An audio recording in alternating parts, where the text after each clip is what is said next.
He looked over to me and said, but you, James, you're the type of person who'll be here for the next 10 years in this company. You're a lifer.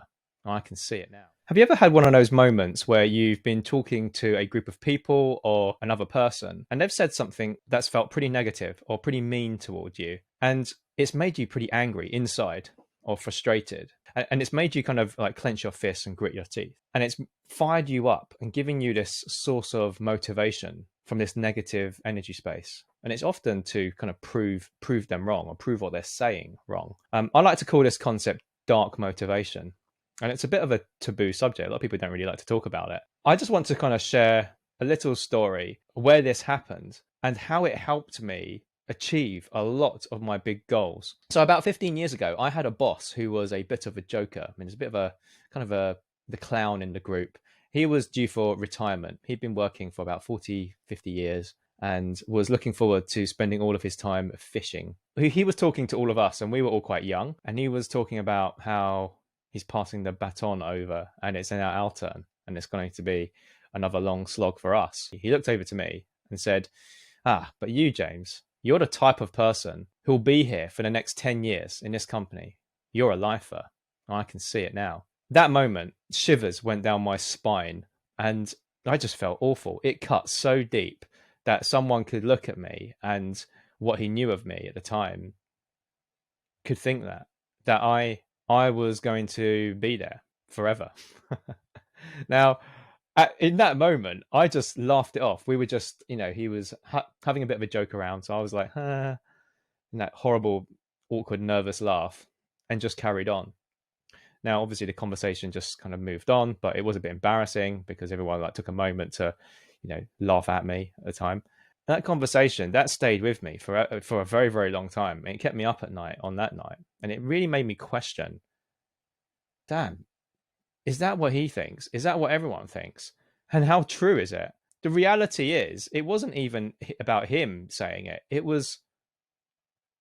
was right. I could see it as well. And I think that was what was so painful about it. I could see that I had so many fears and there was no way I would jeopardize my situation in this role. But I was thinking, there's no way. I want to be able to do more than this in some way.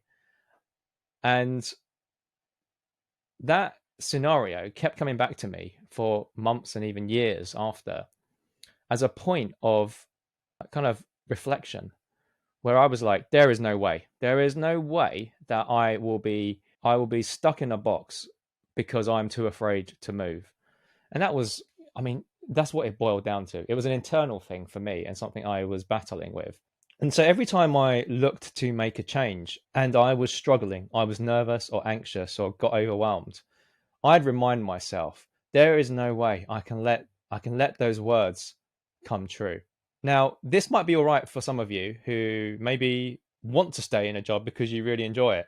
But I already got a fair good sense that I wasn't going to stay here and possibly not the industry. And it turns out that I ended up leaving.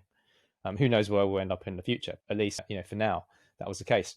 And to think that someone thought all of that of me was it was so painful. A big part of a lot of my motivation, it's not all of it, because now it has shifted quite dramatically to much more kind of positive or pull factor or positive motivation factors.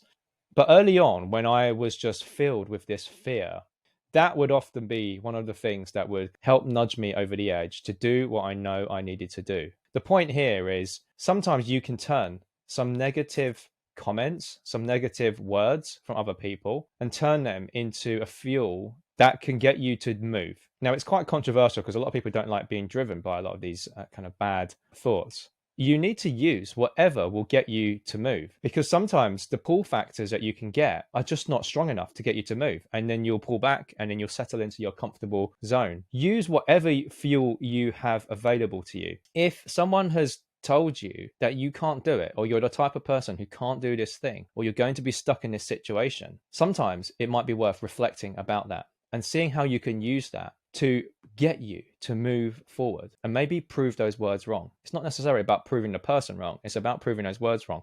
Often because you hold those beliefs inside. That's why it hurt so much. It hurt me because I actually could see all of the things that, or I felt I could see, the traits he could see of me that would result in me staying where I was, for sure. And that was a big part of my journey, to change a lot of that.